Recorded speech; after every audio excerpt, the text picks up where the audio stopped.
Many non-Ukrainians flee Ukraine, their fates also uncertain. The trains and buses taking people from Ukraine to the safety of Polish border towns are carrying large numbers of citizens of other countries whose lives also have been upended.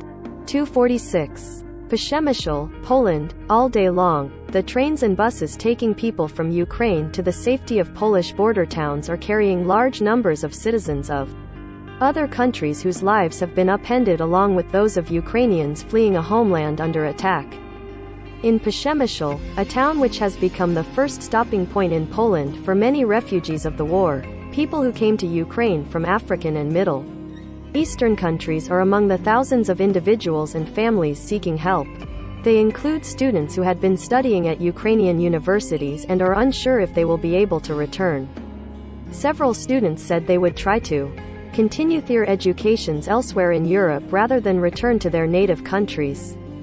Of course I will stay in Europe, Ahmed Mugni, a 22-year-old from Yemen, said as he warmed himself over a campfire after crossing into Poland at Medyka.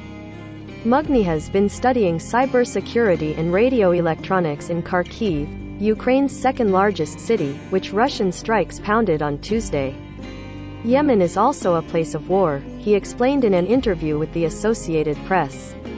Ahmed Ibrahim, a 23-year-old Egyptian, arrived in Poland with his cat in a carrier late Monday, feeling stunned and sick after days of travel.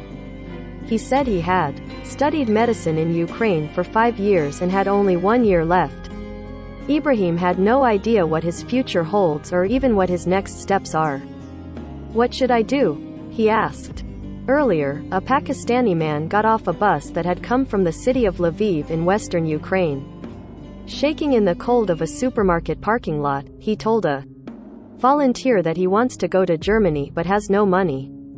The volunteer asked him if he wanted to be taken to Krakow, a Polish city that would bring him closer to Germany, and he said yes.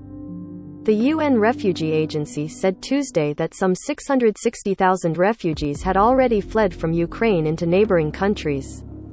Poland, a European Union country that is already home to many Ukrainians who went there to work in recent years, has seen the most arrivals.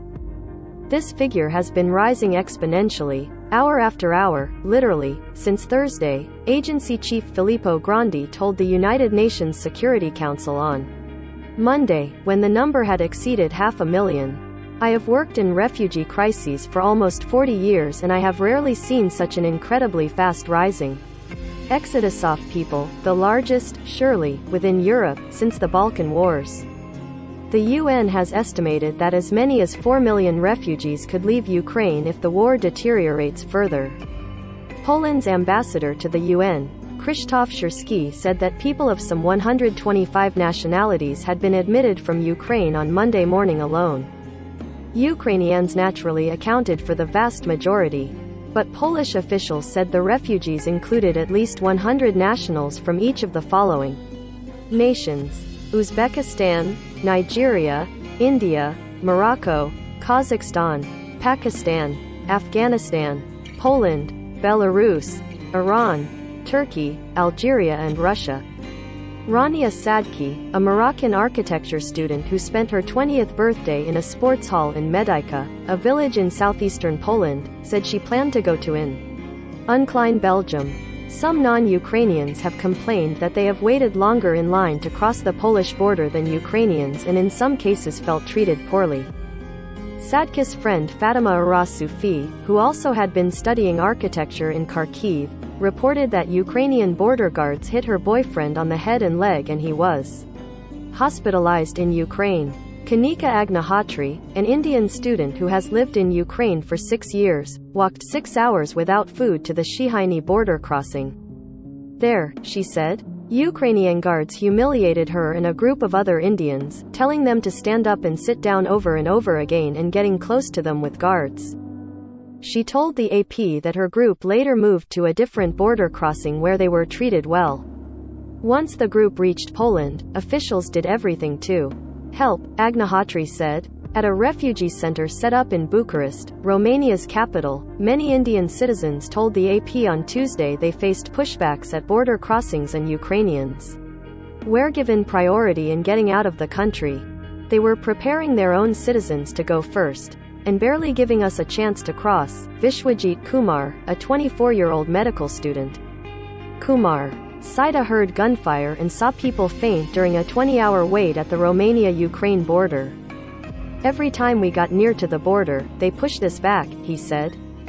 There have been some reports that Africans, in particular, have been treated badly by Ukrainian border guards. Sihan Yildiray, a 26-year-old from Turkey who has been working in Kyiv, said Ukrainians passed through the border checkpoint more easily. He said he saw black people and Arabs being beaten by Ukrainian guards. Andrea Alexandru and Stephen McGrath in Bucharest contributed to this report.